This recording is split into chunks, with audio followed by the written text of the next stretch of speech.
టీవీ2 భక్తి ప్రేక్షకులకు స్వాగతం. వినాయక విగ్రహాలను నీటిలోనే ఎందుకు నిమజ్జనం చేస్తారు? ఇలా చేయడం వల్ల కలిగే ప్రయోజనాలేమిటి? దీని వెనుక ఉన్న రహస్యం ఏమిటో ఇప్పుడు తెలుసుకుందాం. ఈ ఏడాది వినాయక చవితి వేడుకలు దేశవ్యాప్తంగా ఘనంగా ప్రారంభమయ్యాయి. ముఖ్యంగా మన తెలుగు రాష్ట్రాల్లో రకరకాల వినాయక ప్రతిమలను ప్రతిష్ఠించారు. ఇదిలా ఉండగా వినాయక చవితి ఉత్సవాలను జరుపుతున్న వారంతా ఇప్పుడు నిమజ్జనానికి సిద్ధమవుతున్నారు. గణేష నిమజ్జనం వేడుకల్లో చిన్న పిల్లల నుండి పెద్దల వరకు యువతల ఉత్సాహం ఎంతలా ఉంటుందో ప్రత్యేకంగా చెప్పవలసిన అవసరం లేదు. విశ్వవ్యాప్తంగా ఉండే ఉత్సవాలన్నీ ఒక ఎత్తు అయితే నిమజ్జనోత్సవం మాత్రం మరో ఎత్తు అని చెప్పడంలో ఎలాంటి అతిశయోక్తి లేదు. వీటన్నిటి సంగతి పక్కన పెడితే వినాయకుని విగ్రహాలను నీటిలోనే ఎందుకు నిమజ్జనం చేస్తారు, దీని వెనుక ఉన్న కారణాలేంటనే ఆసక్తికరమైన విశేషాలను ఇప్పుడు తెలుసుకుందాం. హిందూ సాంప్రదాయ ప్రకారం వినాయక చవితి తర్వాత సరిగ్గా 10 రోజుల తర్వాత అంటే అనంత చతుర్దశి రోజున వినాయక నిమజ్జనం జరుపుకుంటారు. ఈ పవిత్రమైన రోజున వినాయకుడి విగ్రహాలను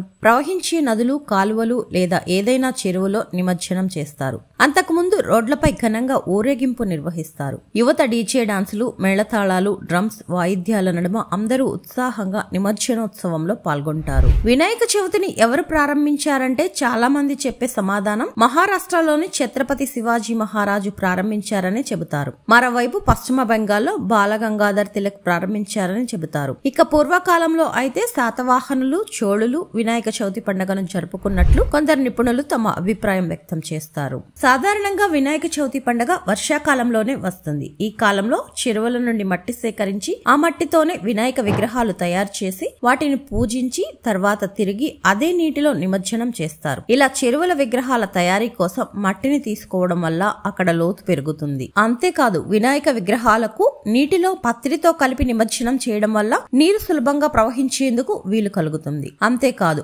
ఆయుర్వేద గుణాలు కూడా మనకు లభిస్తాయి. ఇవే నీటిని మనం తాగడం వల్ల ఆరోగ్యపరంగా ఎలాంటి ఇబ్బందులు రావని చాలా మంది నమ్ముతారు. గణేష్ విగ్రహాలను తయారు చేసేందుకు వాడిన మట్టి, పత్రి, గరిక, ఇతర వస్తువుల వల్ల నీటిలో ఉండే చిన్న చిన్న పురుగులు, కీటకాలన్నీ మరణిస్తాయి. దీంతో నీరు శుభ్రంగా మారుతుంది. మరో కథనం ప్రకారం ఏ దేవుడి విగ్రహమైనా మట్టితో దాన్ని పూజించేందుకు 9 రోజులు మాత్రమే అర్హత ఉంటుంది. ఆ తర్వాత అందులోని దైవత్వం మాయమవుతుందని, అందుకే వినాయక ప్రతిమలను 9 రోజులు పూర్తయ్యాక నిమజ్జనం చేయాలని చెబుతారు. పురాణాల ప్రకారం వినాయకుడు అనంత చతుర్దశి రోజున తల్లిదండ్రులు పార్వతీ పరమేశ్వరుల దగ్గరికి వెళ్తాడు. అంటే వినాయక నిమజ్జనం మనుషుల చావు, పుట్టుక చక్రాల ప్రాముఖ్యతను సూచిస్తుందని పండితులు చెబుతారు. నిమజ్జనం నిమిత్తం వినాయకుడి విగ్రహం బయటకు తీస్తున్నప్పుడు ఇంట్లో ఉండే సమస్యలన్నీ తొలగిపోతాయని చాలా మంది నమ్మకం. వినాయకుడి నీటిలో నిమజ్జనం చేసినప్పుడు మనకు జీవితంలో ఎదురయ్యే కష్టాలన్నీ తొలగిపోతాయని చాలా మంది నమ్ముతారు.